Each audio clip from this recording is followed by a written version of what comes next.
The next divine name is Al-Warith, which means the inheritor. Allah, the Exalted, will inherit everything on earth and all those upon it, as in reality everything was created and belongs to none other than Him. A Muslim who understands this divine name will not attach to anything in the material world, and instead use everything they have been granted, in order to gain the proximity of Allah, the Exalted, by fulfilling His commands, refraining from His prohibitions, and by facing destiny with patience.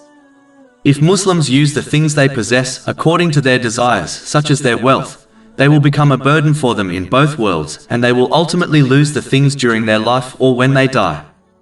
But if they use them in the correct way, they will become a blessing for them in both worlds. A Muslim must act on this divine name by striving to become an inheritor of the holy prophets, peace be upon them, which is achieved by learning and acting on the knowledge found within Islam. This has been advised in a narration found in Sunnah Ibn Majah, number 223. This inheritance will endure as it is connected to Allah, the Exalted, whereas all worldly inheritance will perish.